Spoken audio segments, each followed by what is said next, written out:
Good afternoon, everybody. Uneducated economist here. So I get the question a lot. How come you don't give us good investment information? And I think about that quite a bit because I don't really try to give out information that is leading you in a direction that you should invest. And I never have tried to be an investment channel. In fact, from day one, I've said this is not an investment channel, that I do not give investment advice. What I'm trying to do is figure out where the flow of money is going.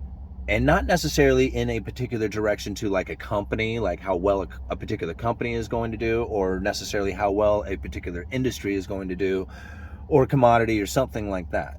Like, my idea of trying to follow the flow of money is more to try and figure out where interest rates are going to go, what people are planning on doing with that money, how people behave when they do, the common narrative that the people feel about, say, things like inflation or the housing market. These are the things that I try to follow to try and understand what it is that's going on as far as macroeconomics and what it is that I need to do with my money, because everybody is going to be different. And this is probably where a lot of people who are looking for information out there on YouTube or Google or wherever they're searching for it, trying to find places to invest money, like what do I invest in, like that literal question, it doesn't mean the same for everybody. Like, everybody is going to be different on where it is that they invest. Like, two people might be similar in how they invest, but nobody is going to be the same on what it is that they need from their investments and the positions that they would take. So understanding macroeconomics is how you can understand what it is that you need to do for yourself. And that's where it really comes into a must for everybody to try and understand. See, that was the whole point of this channel. I mean, think about this. I barely graduated high school. It was touch and go there. And I did get a high school diploma. I ended up walking with my class. School was a struggle for me. I had a very difficult time reading. I didn't like doing homework. I was much more into hanging out, and that was like my whole point of going to school, was just because that's where the people were, that's where my friends were. So when I graduated high school and got out there into the world, it was very difficult. I had to, basically it was just going to be physical labor for me from that point on. And how it is that I stumbled into this macroeconomics thing, considering that I don't read very well, but just had that drive to try and figure out what it was that was going on, I just kept diving deeper and deeper until I eventually got a grasp of what I feel is a pretty good grasp anyway, of what's happening out there. And I encourage everybody to do that exact same thing, because if you do not take this initiative upon yourself to try and understand what's going on, then you're going to end up what happened, like right now, what's going on over in Europe with these pension funds. Like, you just heard about, what was it, like they just went into like a quantitative easing, what was it, the European Central Bank or somebody? Like, I was watching, I'm sorry guys, I have been trying to do a little bit better research on this. I have an article I'll share with you guys. But really what it came down to, because I heard about this and I'm like, whoa, wait a minute. They're going into a quantitative easing, even though the dollar is getting stronger, that's going to weaken their currency. This doesn't make sense. Okay, what's really happening here? Now, what I've gathered from it is because of these pension funds. And because these pension funds have these bonds on pretty much what I'm guessing is a margin purchase, which means that if the asset price falls below a certain point, then they do what is called a margin call. And it's kind of difficult to understand if you're not familiar with investments, but pretty much what you have done is you have put up a little bit of money to buy a lot of stock, right? Or in this case, bonds.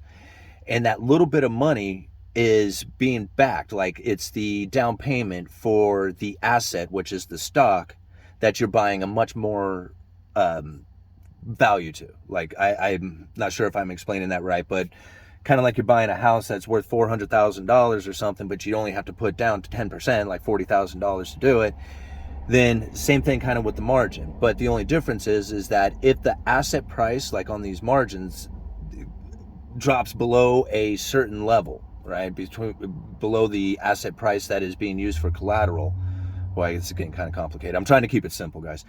Then they can do what's called a margin call to make up for the fact that the asset price that you're using for collateral as the loan to buy that exact asset, since it's dropped below the value that you are using for collateral, then you have to come up with more money in order to hold on to that, or you have to sell it, right? To come up with this, that's basically the margin call. I'm sorry, guys. That was kind of really a hacked up way of trying to describe it, but that's ultimately what happened to these pension funds. Now, it's not really the point of the margin call. That's something different. We can discuss that in a different video. The important part about it is that it happened, and even more important is that people don't understand that it was their pension funds that were at risk, right? And this is really where I feel that people just don't understand enough about macroeconomics, and they have their entire life wrapped up in the idea that they're going to get this pension. And you can see how close at risk they are. The dollar is strengthening like crazy. It's caused the bond prices over there to drop. The asset price is lower than the collateral value of it, or basically what the margin is going to be on it. So they do this margin call. Those pension funds are getting close to going bankrupt, right? Because they need to come up with this more money in order to hold this thing or start selling off this asset. The bank steps in and says, no, we're going to start buying these bonds, and we're going to start adding value to them again to keep that collateral from dropping any further. We're going to basically save those pension funds by doing this.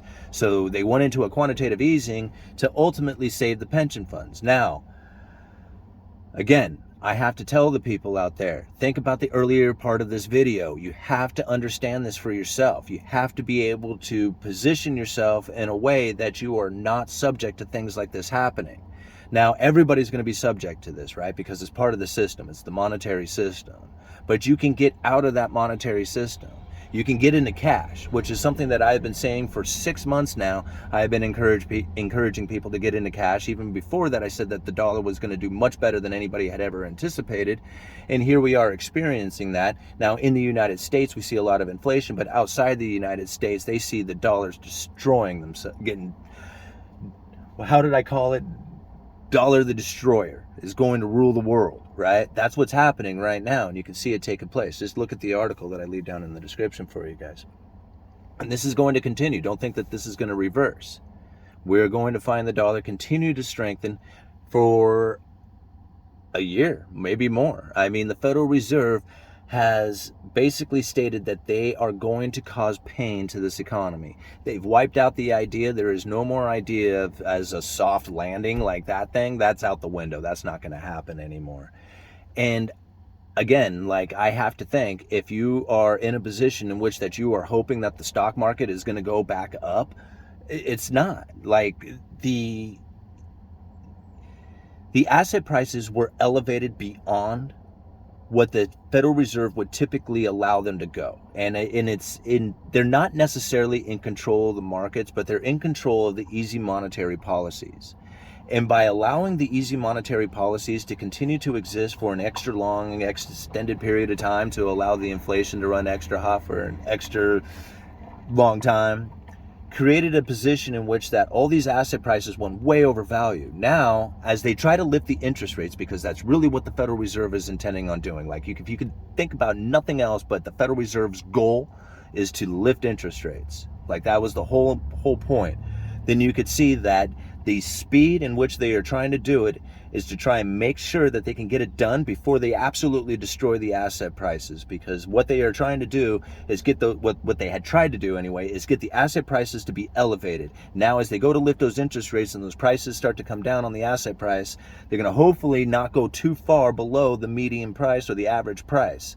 That's what the Federal Reserve was intending on doing by letting the inflation run extra hot, extra long for an extended period of time.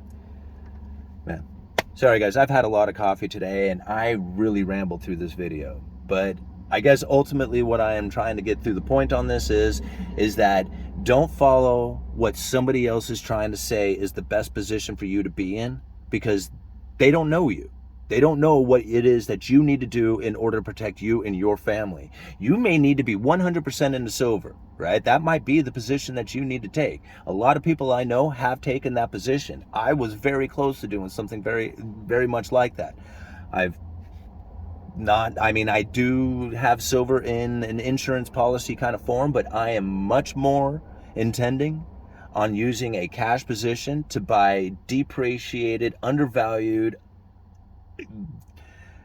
assets. That's what I'm going to do. Like, when the whole thing starts to crash, and you're going to have to be in a cash position at that point. And because everybody was so scared of inflation, nobody took it. Nobody took the cash position, right? When they had all the access to it. And now here it is, their buying opportunity is going to come, and they strung themselves out on debt, or they just don't have anything left from it, or they're losing their job, or they're scared as hell because the stock prices are going down, or their stock portfolio is going down, their pensions are at risk. Yeah, it's going to be a fun, painful year, isn't it, for the next year? Uneducated economist. You guys let me know.